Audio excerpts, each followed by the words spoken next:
Hi everyone, this is Rebecca from ChemKnits, and we are in the middle of a little bit of a blizzard right now. But the best part of this is that we have a lot of fresh snow to do some snow dyeing.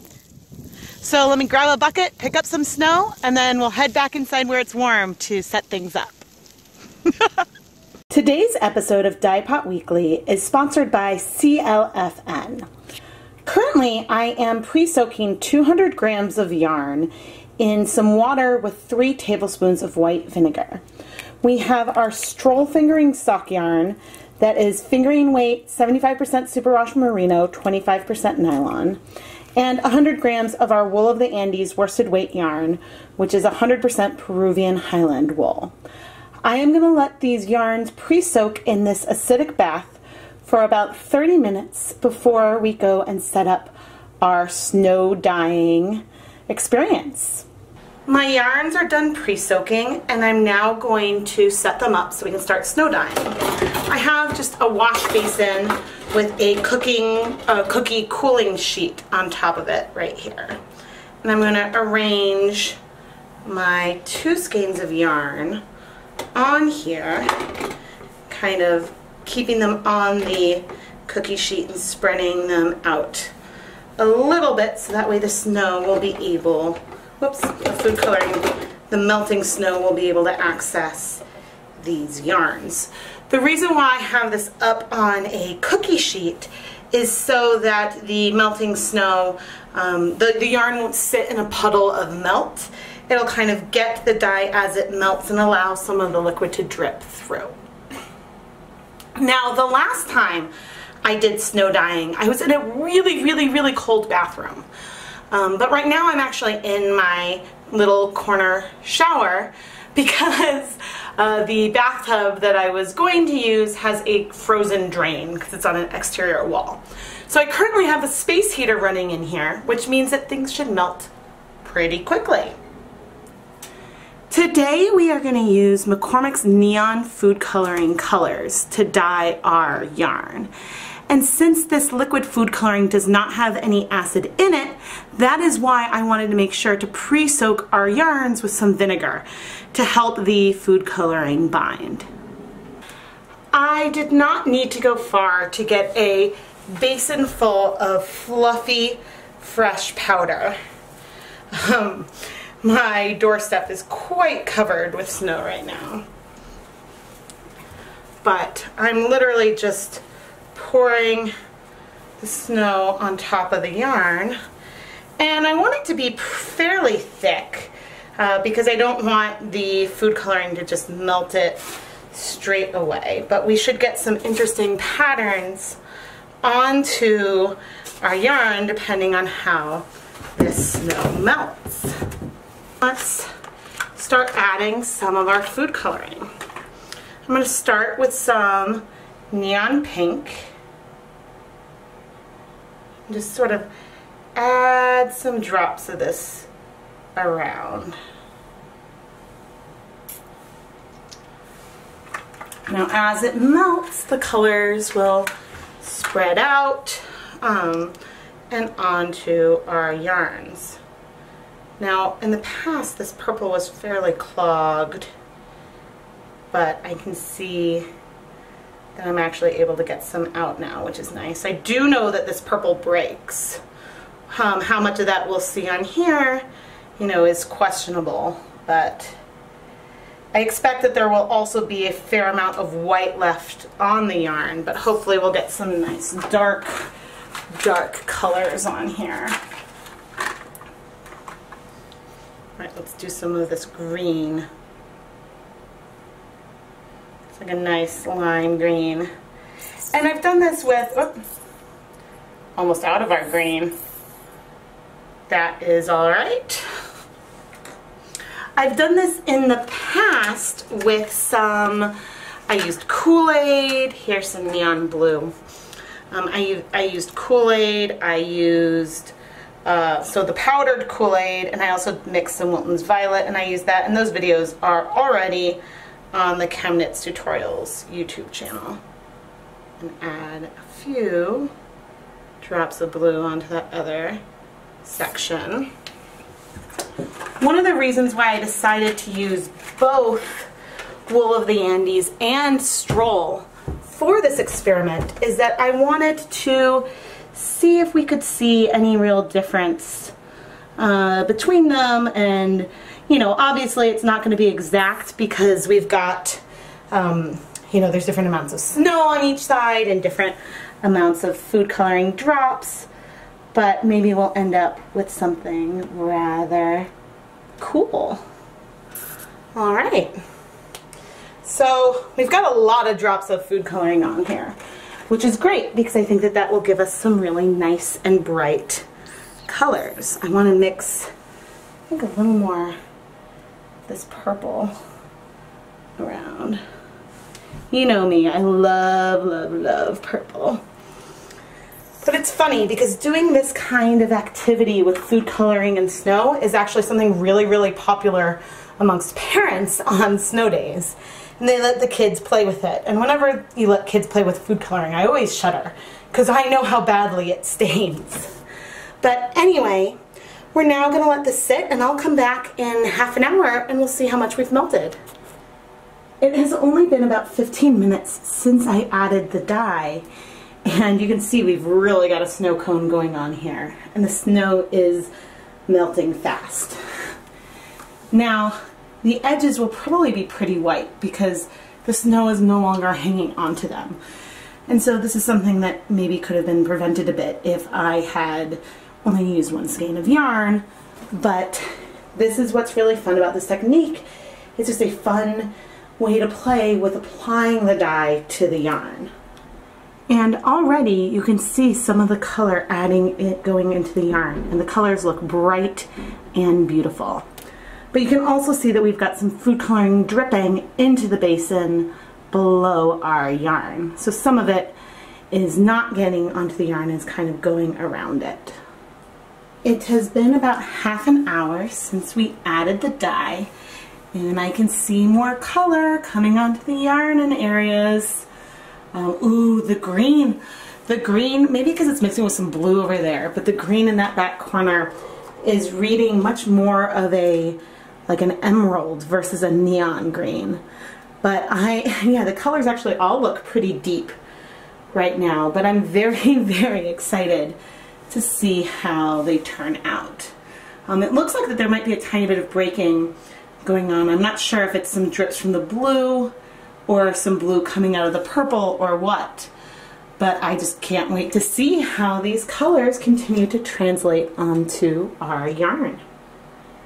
1 hour in and our little pile of snow is getting smaller and smaller, and it sure does evoke a snow cone feel. But check out these deep colors. I love the way the blues and greens are mixing up in that top corner. The colors feel more intense on the sock yarn versus the 100% wool yarn, but we will have to see how things turn out as the yarn melts, as the snow melts. Once all the snow has melted completely, we will let the yarn return to room temperature before we heat it up in the microwave to help set the color. The snow is merely the application method. We still need to heat the yarn in order for the colors to be permanent. It has been 2 hours since I added the food coloring to our snow. We officially have probably at least 18 inches of snow outside, but it is toasty in here and our snow pile is melting. I can see a little bit of drips around the sides, and if I look beneath here, I can see some food coloring pooling in the basin. But we will explore all that more when things have completely melted. 2.5 hours in, and our snow pile is shrinking and shrinking. I think it's pretty striking to see the difference in the vibrancy between the colors of the superwash sock yarn and the Wool of the Andes yarn that's on the left. I don't know how far the dye has penetrated in either of these cases because I haven't picked up any of the yarn yet, but it's possible that the dye is striking the sock yarn a lot faster because we've observed just how quickly dye strikes to this superwash nylon blend in the past. But we'll keep waiting and see, you know, how much longer it'll take for all this snow to thaw. Wow! 3.5 hours have passed and there's just barely any snow left. I'm not really going to keep track of time anymore because if it weren't dinner time, then I would pick this up and start playing with it right now to see how much coverage we got. But instead, I'm going to wait until I get the kids settled and then come back and pick up the yarn and see what kind of coloration we've got. But it looks like we've got some really, really, really cool colors going on there. And I'm not sure if you can't really see, but you can see around the drain that there is some color that left the basin, but I think that we've got a lot of great coverage on our yarn. All right, all of the snow is gone and now we can look at our yarn. So I see white in the corner, but ultimately with the wool yarn, wow, looks like we got really, really good coverage, with the exception of this one white section from the edge. And look at all that dye that's down there in the center. Now let's take a closer look at our sock yarn, and look at that. There is a lot more white along the bottom of the sock yarn than there was on the 100% wool yarn. And I think this has to do with the color just striking it so fast. Oh, that's so cool and pretty though. Let's see. Yeah, but within sections, we've got colored sections and white sections at almost regular repeats. So I think that it will be really, really beautiful when knit up.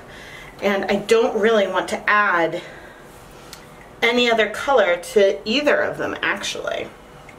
But you can, oh, you can't really see the bowl I place this in. You can see there's color dripping out right now. So I want to go ahead and microwave these as fast as possible. And oh my hand's dying. And I want to make sure to keep them separate when I'm microwaving them. So I'm going to put them in the bowl, cover in plastic wrap, and microwave on high for a total of 4 minutes. As the second skein is in the microwave, I want to share just how much dye, is remaining in this tub.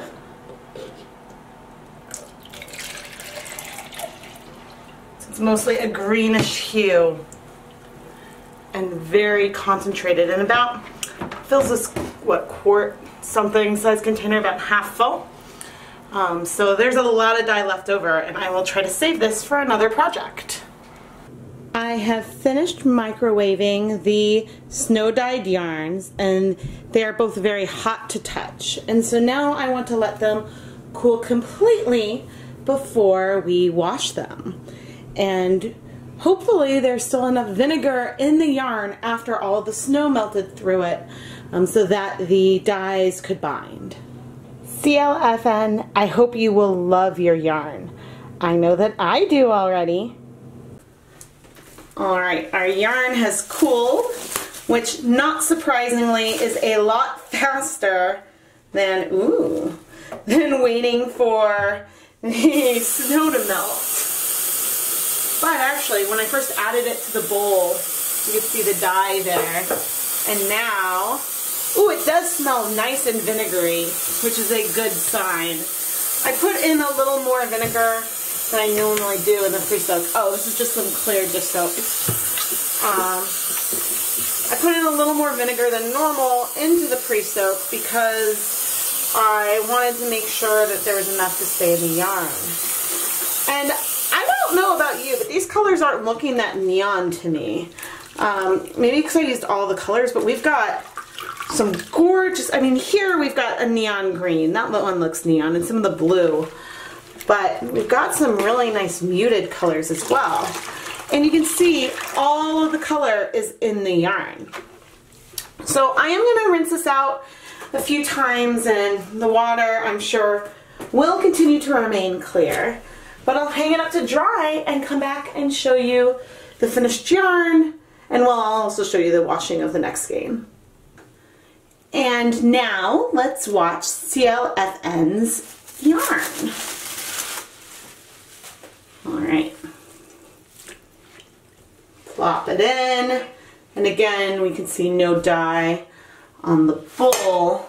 Now I'm curious, the stuff on the bottom, some of the colors like ran and pooled, but we still have a lot of really nice white sections, which I know white isn't always desirable, but it was, I think the snow dyeing, and again some clear dish soap, I think the snow dyeing is some of the best examples that we've had of how the dye strikes so much faster to the superwash yarn versus the wool yarn.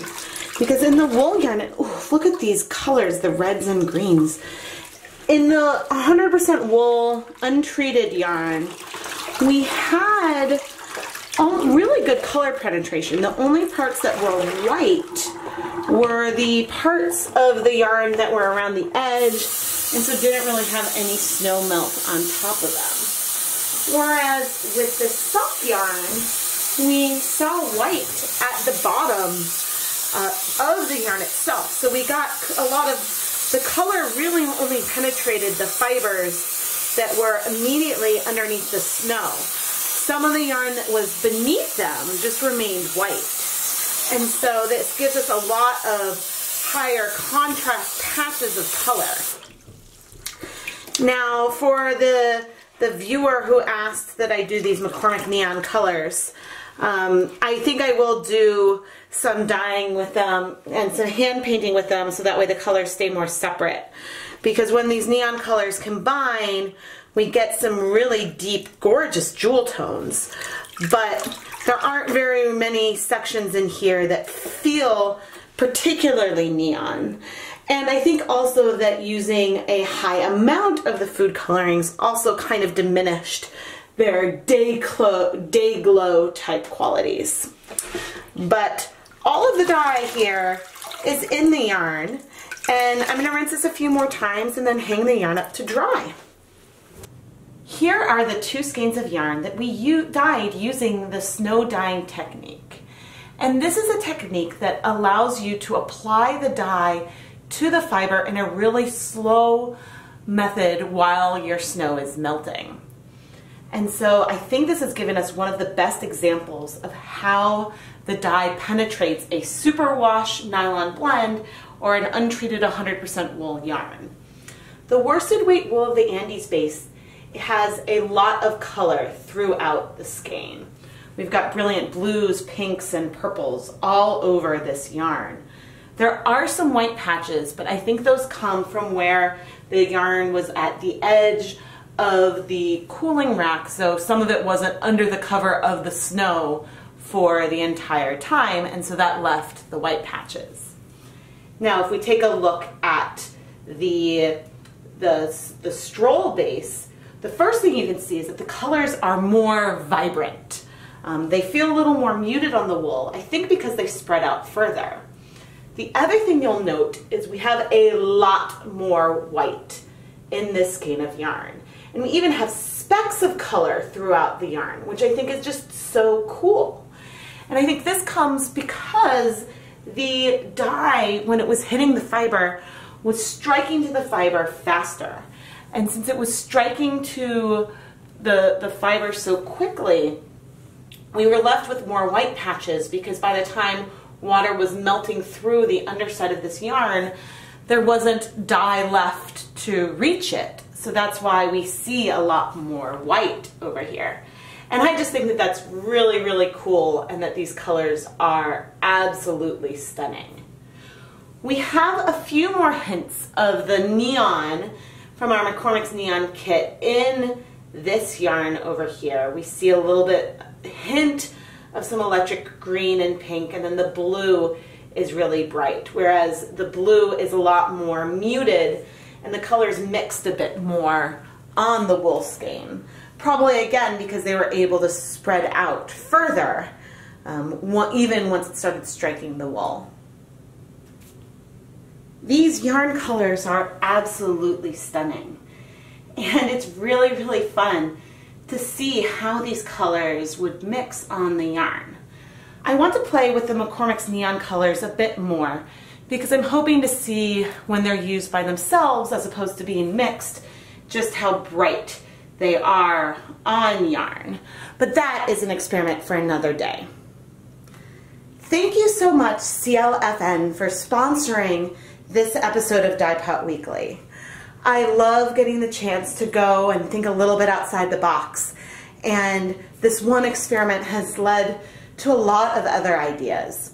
I would love to play with snow dyeing and sock blanks, or even using tie-dye kit and a cotton shirt in the fabric to see the ways that we can apply this dye to the yarn.